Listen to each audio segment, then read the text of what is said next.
Ingomag.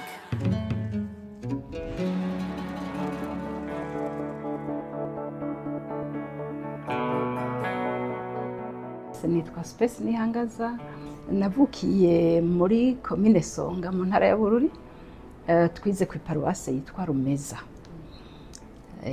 Navutse 1958, urumva ko uno mwaka ndiko ndarumya imyaka 67. Rubatse mfise n'abana batanu.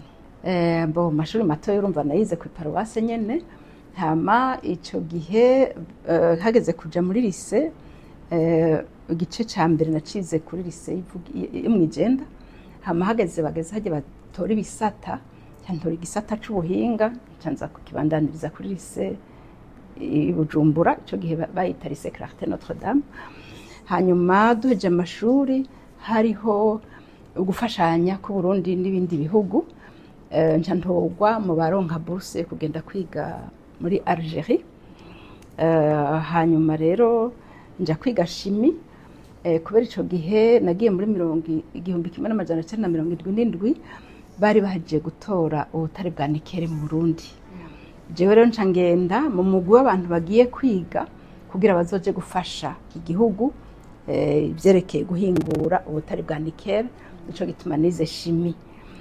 Hanyuma mvuyeyo narakoze imyaka 12 muri Onafa, twakora imiti kandi cari gikorwa gifitiye akamaro kanini igihugu.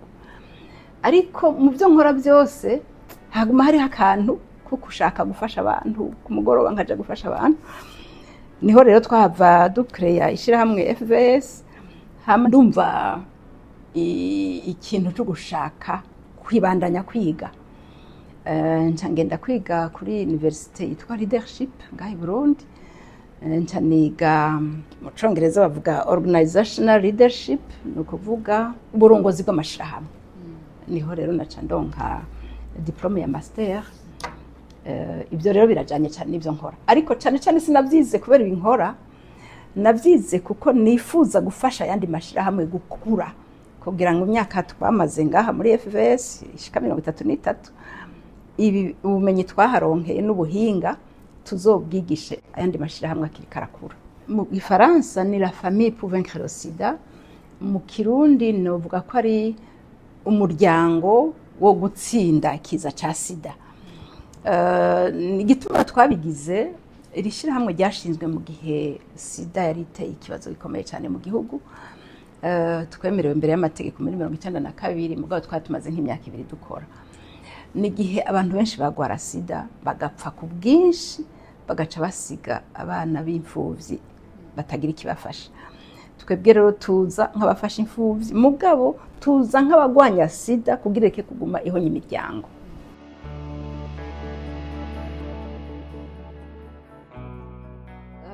Jewe gihe natangura nko mu mashuri yisumbuye, eka mbere no mashuri matoyi, abana babigeme n'abana b'abahungu ntibigana.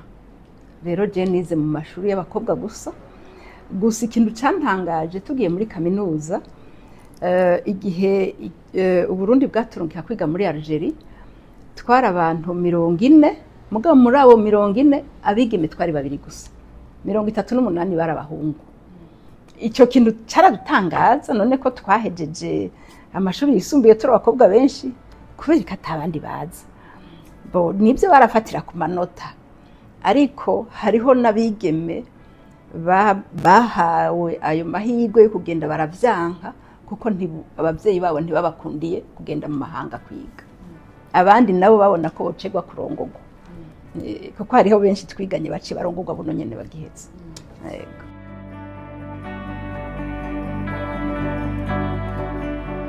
Kubera ari twebwe twarishinze, ico kibazo ntaco twagize cyane mu bakozi, ntaco twagize, ahubwo twakigize muri komite. Kuko murabona amategeko y'igihugu hasaba ko kugira ngo umushinga ishirahamwe muteze kuba nk'abantu batari munsi ya 10.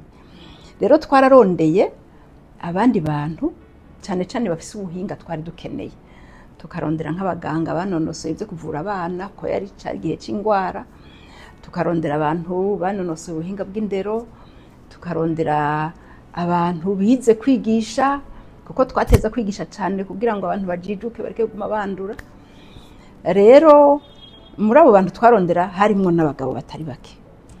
Hanyuma hariho utuntu wamenga ntibashaka ko nka twebwe twaritanguje kubera turabakenyezi tugira ijambo rya nyuma. Hariho nk'akarorero twaguma dupanga, urumva abanyenzi baduza amahera, twaguma twimuka ku buryo nk'abana twafasha baraza bakatubura. Hanyuma rero turagirirwa amahirwe yo kuronka umugira neza yo tugurira inzu dukoreramo. Hama turabivuga muri komite, twategeza kwicisha muri komite. Abakomite baratwangira, batubarira ngo muriko murondera amazu atani imodokari turaronka, atana n'ibintu bitwungutse. Aho rero bashaka imiduga kugira ngo baje baraja mu manza n'ibindi. Erega byaraducitse kubera twarabuze signature. Ahandi naho bakatubwira ngo kuko mu bikorwa byaturanga harimo cyane cyane guha ibikoresho by'ishuri abana kugira bandanye amashuri. Umuntu akatubwira ngo je ndaronse umugira neza, ngo mpa urutonde rw'abana, ngo amafaranga yabonetse. Hanyuma nkamubaza none ko je ndi directrice w'ishirahamwe, nta kuntu uwo muntu twomenyana kugira ngo numve n'ibyo akeneye muri raporo tuzohora tumuha, tuzokora amaraporo neza kandi tugira imigiranire myiza. Ngo yandi bikenewe wewe tanga amazina gusa.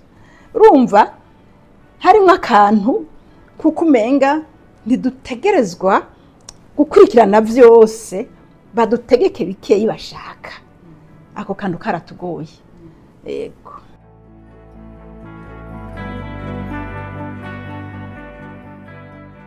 Twatanguye atategeko rigenga y'amashirahamwe akora atarondera inyungu arabaho. Nababwiye ko twatanguye nko muri 90, ariko iri shirahamwe rya mbere rigenga y'amashirahamwe akora atarondera inyungu ryabonetse mu kwezi kwa 4 muri 92.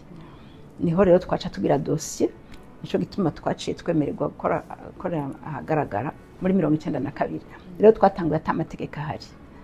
Byari ibintu nyene byo kwizerana, byo kora nyene umuntu wivuye ku mutima wiwe. Amategeko agenga ayo mashirahamwe mwe nayo iwacu ntayari bwabeho. Mugabo nk'iyo hagize inama za leta, twebwe twakoreye cyane, twatanguye gukora cyane mu bitaro Prince Jean Charles kuko niho hari abagwaye benshi. Nk'iyo directeur yumvise inama yaradutumira tukagenda mu nama tukumva ibyo igihugu gishira imbere mu byerekeye kurwanya sida n'amagara y'abantu. Yego.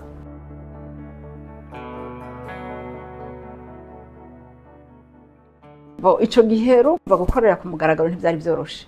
Mugabo kugira dutorere inyishu ibibazo bibangamiye abantu twarakora uko dushobora. Ndibuka nko mu bintu byari bihanze abakenyezi muri ico gihe, murumva haraho usanga yarapfakaye, ugaca usanga kwitongo batanguye kuja baramwinjirira. Bagaca bibumvira ngo n'abana baragwaye umugera, ngo nabo nyene naragwaye, ngo ntibazoramba. Bagaca bashaka kumunyaga kiriho. Hanyuma kandi n'ubukene bukaguma bwiyongera kuko kenshi haraho usanga umugabo ari we yarafise nk'utuntu akora tuzanira amafaranga umuryango. Duca turiyumvira tuti ntitwoguma gutyo. Twaragiye mu bandi kugira ngo turondere ko leta yoshiraho ryatongo rijejwe byo gutorana n'ibyo kugaba. N'ingene amatungo yabubakanye ategekanywa. Turaja mu bandi turarondera, baragira nabijya by'ubushakashatsi, haraba amanama. Namanibuka ko mu 1988 harabaye amatohoza akomeye babaza bene gihugu, abagabo, abagore, ugwaruka, abahungu n'abakobwa ico bavyimvirako, kandi baratanga ivyumviro byinshi cyane byubakwa. Haraba n'inama yo kubishira habona. Twebwe turiruhusa tuti buca ryategeko risohoka, ariko byaciye bigenda biraryama. Mu nyuma niho batubwiye bati ijya nama twayitegekanije kugira ngo mudukure kwindura umwe bw'abakenyezi. Hanyuma haragera igihe nyene umuntu arabona ati ibintu bica mu mategeko maremare biragoye gushikira, reka umuntu ahambije araba ingene yotorera inyishu ibintu. Niko guca twiyumvira rero kugira amashirahamwe cane cane ahurikamwo abakenyezi babana mu kibano, tukabigisha kuziganya no kuguranana mu bukene bwabo bafise, ukamubwira uti yakingorongoro c'amahera 10, 50 aho ko gica gitakara gishire mw'ishirahamwe kizokura isorosoro ija iroye, hanyuma tuce tubigisha ingene bakora ibikorwa bito bito byo kwiteza imbere bahereye ku mutahe muto muto. Hanyuma tumaze kubona ko ariko baratera imbere muri two dukorwa duto duto nivyo byo kuziganya no kuguranana bakabishishikara, duca tugira iciyumviro rero cyo gushinga ishirahamwe ya microfinance, ni nk'ibanki ntoyi, duca tuyita dukuze ibibondo microfinance. Aho twebwe intumbero yacu ko ari kugira ngo abakenyezi baronke ingene batunga abana, hanyuma duca tushirangaho amategeko avuga yuko kugira umuntu aronke ingurane ashobora kwishingiranira n'abandi mw'ishirahamwe, kuko tuzi ko abo bantu turiko turafasha ata mazu ata matongo bafise. Abo bantu barakura buke buke, mu nyuma uko umuntu atera imbere tugaca tuja turamuhimiriza tuti gura agapande, gura ikivi, gura agatongo, hanyuma ugende ukiyandikishe ko hamwe n'umugabo wawe canke we wenyene bibikuva ko mugabo izina ryawe riboneke. Benshi baca bandika hamwe n'abagabo babo ko babasangiye urugo, kugira ngo uni wakenera umutahe wisununuye, kuko twarabona ko ibikorwa byabo biriko birakura, uzoba ufise ingwate uheze ugira indi ntambwe, ushobore mbere no kusaba ingurane atari ku giti c'ishirahamwe no ku giti c'iwawe, kugira iterambere ryawe rijane n'ingene wewe uri kurakora, ureke gumukwegana n'abandi kumbure mutanganya umurindi w'ikorwa. Tuba turatoreye rero inyishu ikibazo c'amatongo y'abakenyezi.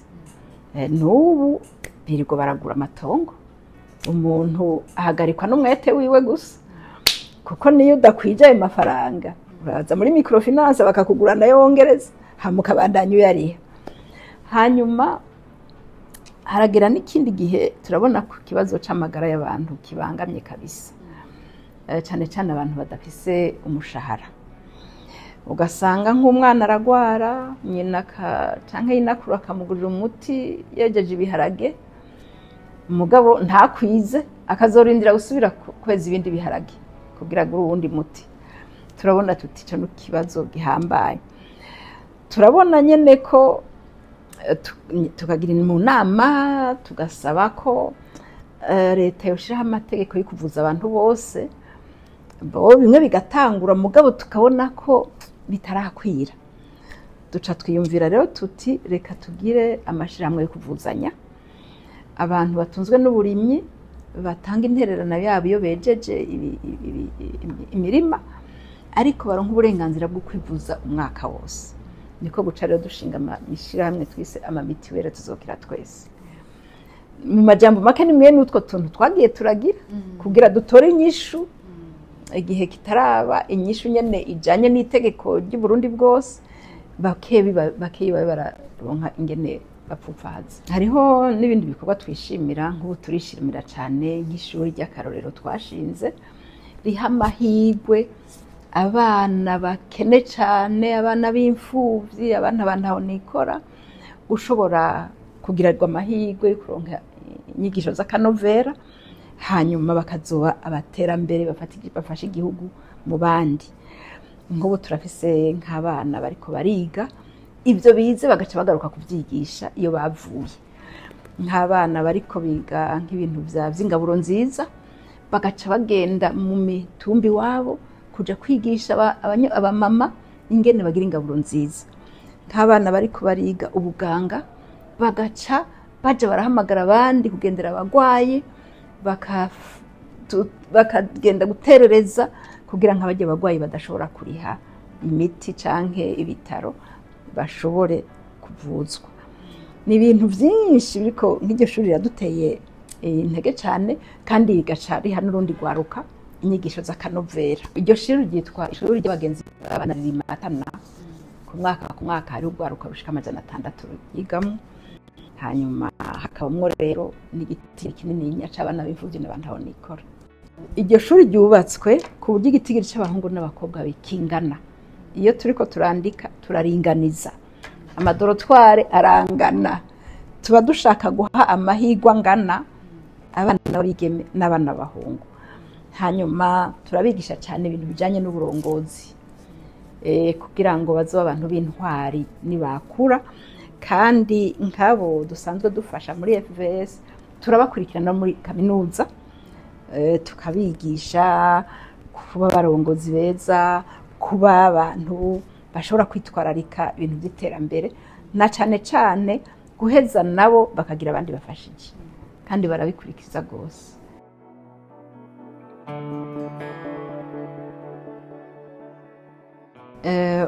Ingendo twagize sinke, hariho nk'igihugu dufitaniye ubucuti budasanzwe ca Monaco, carahavuye kirantera n'iteka ryo kuba kugiserukira ngaha mu Burundi nk'umukonsule wabo. Nkabo baraturungikira abahinga baza kutwigisha ibintu bigezweho twebwe tutaba turashobora kumenya, ico kiraheza kikaduduza cyane. Hanyuma twaragendeye n'igihugu ca Amerika, turafiseyo ishirahamwe dufashanya cyane ryitwa Sigal Family Foundation. Iryo naryo iyo rigize inama nini riradutumira kugira ngo ritumenyekanishe mu bagira neza bashobora kuduha uburyo bwo gukora. Turamaze kurironkamwo uburyo bwinshi. Hanyuma hariho rero n'ibihugu vya Afrika tugenderanira, nk'igihugu ca Kenya, Uganda, baradutumira nko kuraba yandi mashirahamwe hageze mu bikorwa kugira ngo natwe dufatireho akarorero. Hariho nko mu gihugu ca Uganda hariho ubuhinga twigiyeyo bw'uko nk'abantu baba ku mutumba umwe baja hamwe bakiyumvira ingorane ziri ku mutumbi wabo, bagaca bakuramwo umugambi bakorera hamwe. Nk'ivyo vyaradufashije cyane kuko natwe twaciye tugira ubwo buhinga, twaciye tubuzana aho gufasha umuryango umwe tugaca dufasha ikibano cose, umutumba wose, bakagira nk'ikoperative, bagaca bagira umugambi w'iterambere bafashije. Bica biramba kuko ico bakuyemwo gica gifasha abana b'imfuvyi n'aba ntahonikora bo kuri uwo mutumba. Ivyo byose birafise ingene vyugurura amaso abantu. Egome twararonse ubushimwe butari buke, nk'agashimwe ka mbere mu gifaransa bakita la femme de l'année, no kuvuga umukenyezi w'uwo mwaka. Twakaronke mu Butaliyana, bavuga yuko kari agashimwe kajanye n'agateka kazina muntu.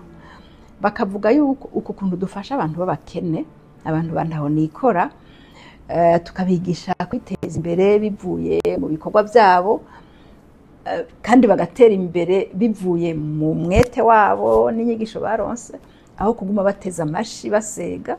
Bavuze yuko ari ikintu kinini cyane giteza imbere agateka kazina muntu.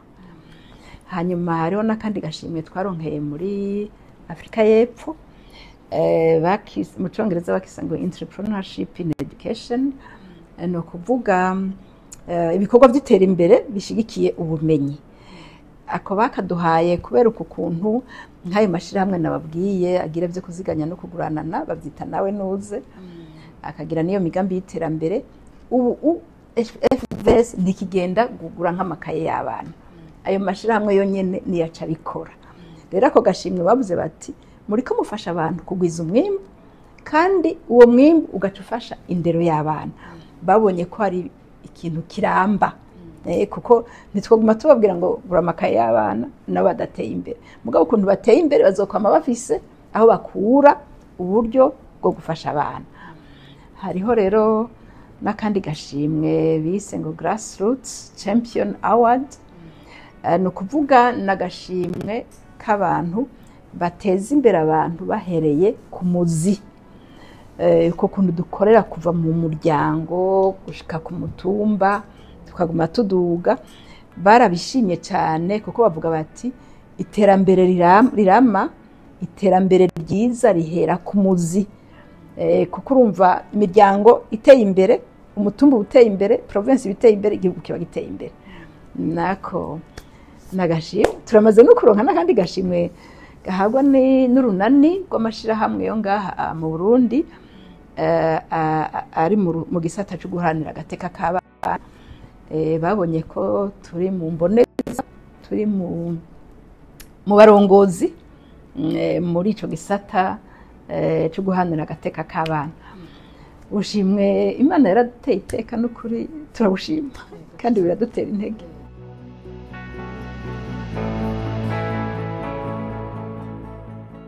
Ego twarasohoye igitabo sinzi aho kiri ngaha twacise les deux mamas au milieu d'enfants. Iki gitabo kiravuga aho twahereye ibyo tugezemwo ubuhinga twakoresheje nibagiye kubabwira ko hariho n'ibintu dukora byahavuye bija mu mategeko ya leta nk'akarorero hariho ibintu byo gushiraho amakomite aharanira agateka k'abana ku mitumba bavyita CPE Comité de Protection des Droits des Enfants.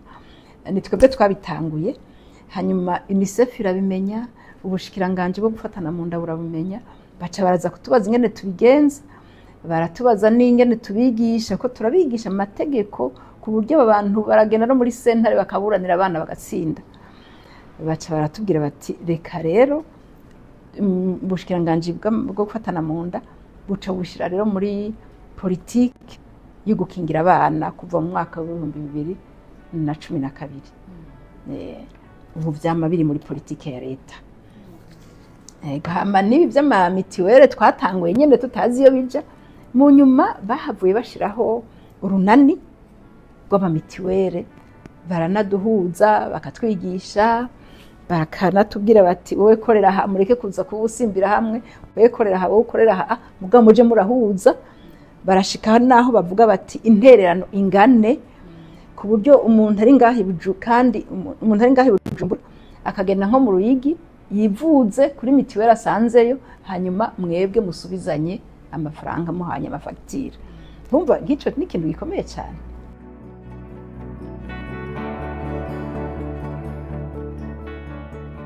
Ego uruhara rw'umuryango ni ntangere kuko umwana ataronse umuryango umubungabunga akiri muto ataronse kugira ngo agire amagara meza ashobore gukura ataronse umuryango umwereka ikiruta ikindi ukamurungika mu ishuri aho kwirwa rakina umuryango ukabona uti natanguye akantu bakubwira tego mwana ico kintu ni ciza turagushigikiye ivyo byose biratera intege hanyuma ibisigaye nuko nawe ubereka ko wakuze ntugu umuteza amashi haragera igihe umuryango ukagusohora nawe rero ukakora nk'umuntu akuze nawe aho gukora ibintu bihagarara ku muryango gusa ugakora ibifasha igihugu.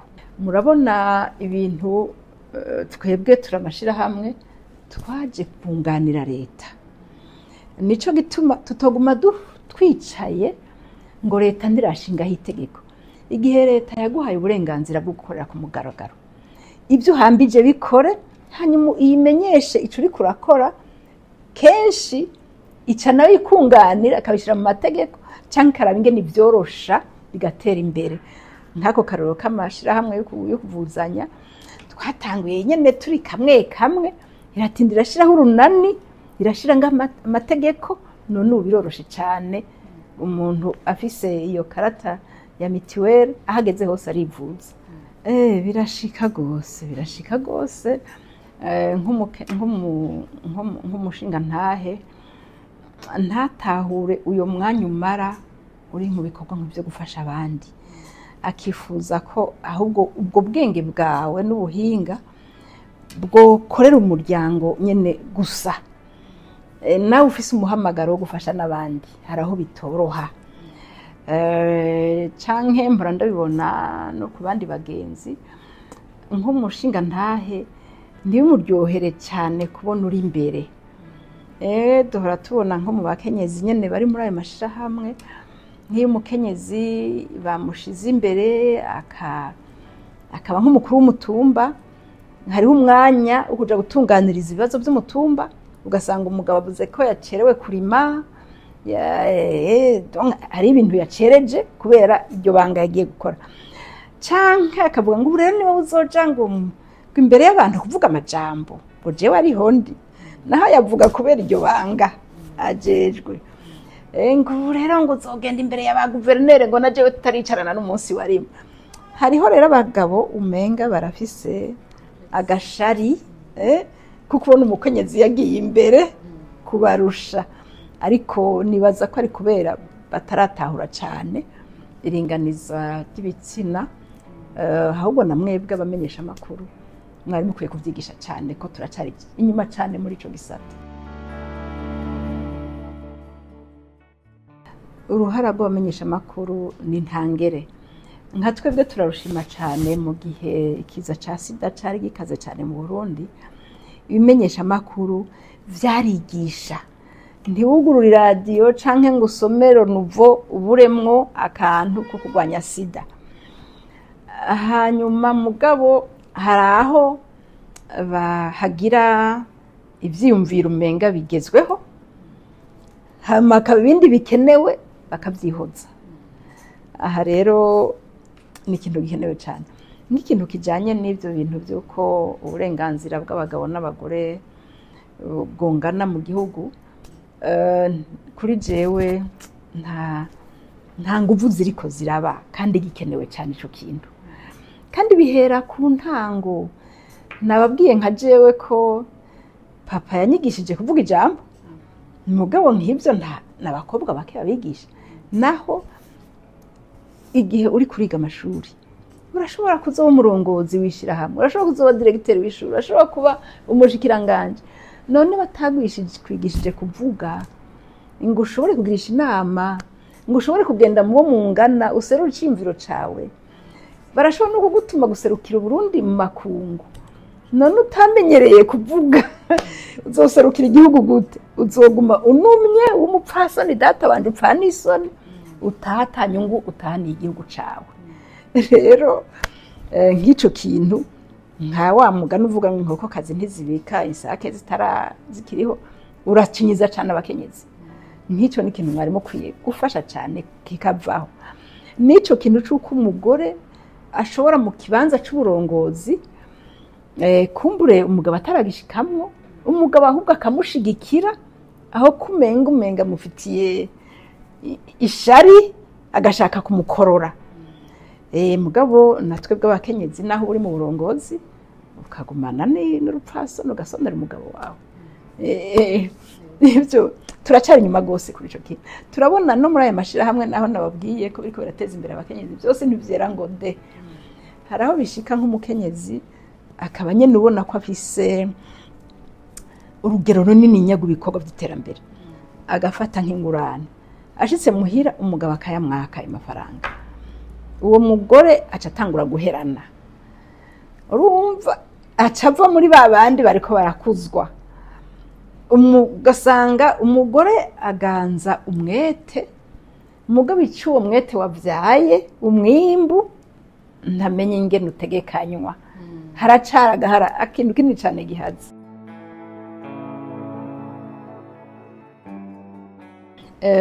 Mu by'ukuri nk'umuntu nyene yashinze ishirahamwe, nta kiringo c'imyaka bari barampaye, kubera nyene imisi igihe ca mbere ntivyari bimeze uko. Ivya mbere nari directrice, mugabo akabaho umurepresentante regare hejuru. Hanyuma turabona yuko nka twebwe twarishinze turafise imbona kazoza. Iyo mbona kazoza ugaca usanga ntituyisangiye nabo bari hejuru yacu. Tugaca dusanga ni vya bindi by'umukenyezi akomeza umwimbu mugabo adakontorora ibiba. Niho rero twaje turagira nk'iyo migambi, mugabo abajejwe nyene kudukontorora babihagarika. Urabona nk'umugambi ukugura aho umuntu aba waronse umugirane, aho umuntu akorera waronse umugira neza, ngo tubanze tukura imidugo, murumva ko byari ingorane. Nk'ivyo byo kuvuga ngo ngo tanga amazina mugabo ntumenye umugira neza wari murumva ko byari ingorane. Duca rero turahanuza baca baradusaba gushinga amategeko ko twogira ikintu dushize mu mategeko cuko abatanguje ishirahamwe boguma baritwara kugira ngo bariteze imbere. Hanyuma rero turaritwara imyaka myinshi, hanyuma ubu umugabo turabona tuti turiko turakura, reka dukuza abandi. Niko rero guca turondera ntibyatworoheye, turatinda turaronka abantu bashobora kudusubirira.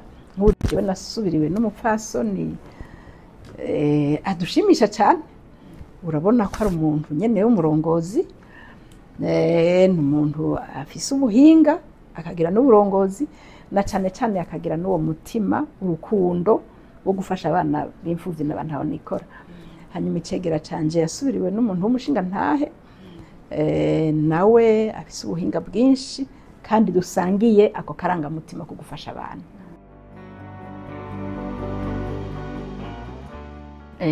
Mu minsi iri imbere hari igikorwa kinini cyane twifuza gukora, nico gukuza ayandi mashirahamwe. Mbere twarashinze na fondation, twayise fondation y'abagenzi b'abana, mu Congereza ni Friends of Children Foundation.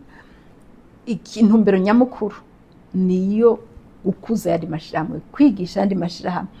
Ibi bintu twaronse mu myaka 33 dukora, dushaka kuvyigisha abandi kuko twarabonye amashirahamwe menshi hari aho usanga bayashinze bafise intumbero n'ukuri yo gufasha, mugabo ugasanga ntibafise ubuhinga bukwiye canke ivyerekeye uburongozi bikajegajega, ugaca usanga ya ntumbero nyamukuru yo gufasha irazimye, hagiye abandi kumbure bafise ibindi biharuro bakoze. Rero abo bantu twifuza cyane kubigisha. Hanyuma ikindi dushaka gukora, kubera twamaze kugira abagenzi mu Burundi n'amakungu, turifuza cyane gufasha mu bintu byo kurondera uburyo kugira tubushikirize FVS ibandanye igikorwa cyo gufasha abana b'imfuvyi ntahonikora. Hariho n'ibindi bigoye gatoyi tubona ko FVS bigora gufatanya n'ibikorwa byinshi, nk'ibintu byo gufasha abana bafise ingorane zidasanzwe, nk'abana bagenda n'ubumuga, abana bafise ingwara zikomeye cyane zisaba kuvurirwa hanze. Nibyo twavuze ko fondation yo bibandanya. Ikintu ca mbere nyamukuru nuko yo kumva ko afise ubushobozi. Kenshi abakenyezi n'abigeme bariyima amahirwe kubera gutinya, bakabona umenga ntavyo bashobora. Duhora tubona niyo turiko turarondera nk'abakozi, iyo uhamagaye umuntu w'umugabo ukamubaza uti ibikorwa urabishobora, avuga ati ego cyane n'ibisumba ivyo ndabishoboye. Mugabo umukenyezi avuga ati nzogerageza kwiga, nzokwihata, nawe ndubukeneye uza kwigisha, ukeneye ushika bikora. Ugaca usanga umuntu w'umugabo agize amahirwe yo kuronka akazi kurusha umukenya, ariko by'ukuri iyo wihanganye ukamuha ako kazi ugasanga arabishobora. Duhora tubibona niyo nk'abana bageze guheza amashuri, hageze nko gucagura ibisata byo muri kaminuza, ugasanga nk'umwana w'umukobwa yahora wa mbere mu ishuri aratinye kwiyandikisha nko muri bijya bisata bisaba kubanza gukora ikibazo, bijya by'ubuganga, bijya byo kuba ama engineer n'ibindi. Ariko nk'umwana w'umuhungu yari w'icumi w'umunani akagenda kiyandikisha kandi kibaza akagitora, ariko umukobwa akikuramo. Rero ikintu twohanura abakenyezi ni ukwiyemera, kuko utiyemeye ntawukwemera. Mugabo kwiyemera si kuvuga ugira ubwishime, ukagira kwiyemera mugabo ukagumana urufasoni, ukagira ubwenge n'ubwitonzi. Nico gikuru no hanura abakenyezi. Jewe nitwa Frediane Manirabona, ndi umurundi kazi avuka mu ntara ya Gitega, ariko mba ngaha i Bujumbura. Ego ndubatse, mfise abana babiri. Ikigo FVS ndakizi nk'umuryango wagutse, umuryango urimwe abavyeyi beza, kuko nka jewe nitanze ko akarorero. Jewe namenye FVS mfise imyaka 15. Ico gihe niho nasabirwa n'umuntu, kuko nari nahagaritse amashure kubera imvo z'intambara. bidakunda ko niga biba ngombwa ko nitangira abo tuvukana kugira babandanye biga hanyuma nca ndonka umuntu antwara muri FVS aransabira kugira ngo nige gushona niga umwuga nk'abandi bana bose bariko bariga imyuga muri FVS. Je rero nashitseho mw'ubwo buryo kandi ngira Imana baranyakira neza baranyigisha umwuga. Jewe periode nizemwo twiga amezi 6 dusohotse bakaca duha imashini.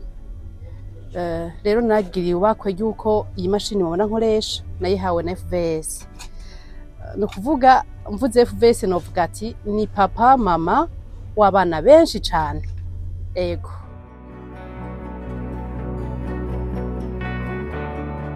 uyo je no muvuga no hava ntaronka amajambo meza uko bikenewe yo kumuvuga, ariko vy'ukuri namusanzemwo ubuvyeyi bwiza Spès. Kumbure natiye kumuvuga mw'izina kubera nyine atavuga umuvyeyi mw'izina. Spès ni umuntu jewe nkimubona numva ngo afasha abana b'imfuvyi kwiga imyuga. Kuri jewe rero navyibonyemwo kuko niwe yakunda kumpamagara kenshi iyo hagize ivyo abanyeshure dukenera, niwe narondera abana turiko turigana dukeneye ibi, kandi yaratwakira neza yaratuyagisha neza. Naho abana bakunda kugorana n'umuntu nabonyemwo ubuvyeyi bwinshi. Kumbure ntovuga ngo bandi bavyeyi badafise, mugabo wewe novuga ntiyari special. Jewe nabibonye neza igihe batuhamagaye ngo dutore amamashini, yarashoboye kungendera kenshi gashoboka kugira ngo arabe ko ndiko ndakoresha imashini ico yagenewe.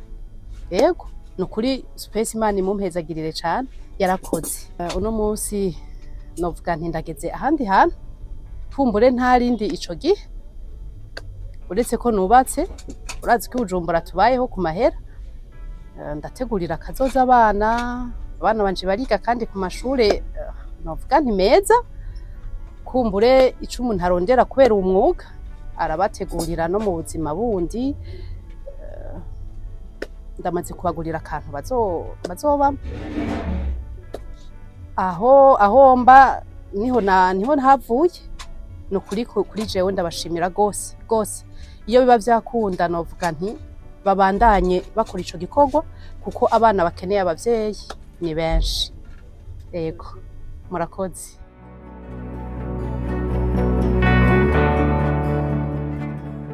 Florida ikiza ku buntu. Ndi umunyeshure niga kuri kaminuza y'Ingozi mu gisata c'ubuganga, ni mu wa 4. FVS ndayizi nk'ishirahamwe rifasha imfuvyi n'aba ntahonikora. Yego nico rikora. Jewe nari ndi umwana w'imfuvyi, rero harageze igihe ubuzima buranka kubw'ubukene, mpeba ishure ngenda gukora ikiyaya. Hanyuma ico gihe nyene kuko nari mfise amanota meza, nubwo nari mpevye ishure gutyo nari ndarihevye kubw'ubukene, kubwo kubura ibikoresho by'ishure, kubwo kubura ivyo gufungura. Hanyuma FVS iza kuntora inkura muri ako kazi k'ubuyaya injana ku ishure ry'akarorero Matana, aho yashoboye kundihira ivyari bikenewe byose, ndavuga minerval, amahera y'ishure, ivyambagwa, ibikenewe byose. Nukuvuga nimba ngeze ahangeze uno munsi ndiko ndabandana na kaminuza ni kubera FVS. Byose niyibikora mbese niyo muvyeyi wanje. Bigenda neza cyane, nabo nyene bariga nta uyoberwa, byose bigenda neza, bariko baraavance. Je ndi muri Université y'Ingozi, hariho abari kuri Imyaka, hariho abandi mu yandi ma université atandukanye bariyo, kandi biko biragenda neza. Hariho association twashoboye gushinga nk'abize kuri iryo shure ry'Imatana, kandi bafite icifuzo cyo kuzofasha nabo nyene abandi bantu aho nikora. Turahura rero turagira amanama nk'ishirahamwe nyene yitwa Solide Corrève. Turakora turagerageza natwe gukora uko dushobora kose ngo dushobore gushitsa kure iki gikorwa cyo gufasha. Nubwo natwe twafashijwe, natwe tugera ahantu dushaka gufasha abandi. Madame Spès Nihangaza sinkunda kumwita gutyo, ndamwita mama. No mu message yanje tuvugana ni mama, kubera ko yambereye umuvyeyi, nuba mbere umuvyeyi, mbese ndamubona mwicitegererezo cyane. Hari ukuntu ndakuyumvira ko nkavuga nti sicompa nkamera nkawe iyo ndavye ivyo akora ivyo yashinze abana yareze ivyo yakoze ndumva nyene binkozeho nkumva no kwishimira kuba ameze nkawe canke abameze nkawe babaye benshi igihugu cyacu cotera imbere cyane. Ingomag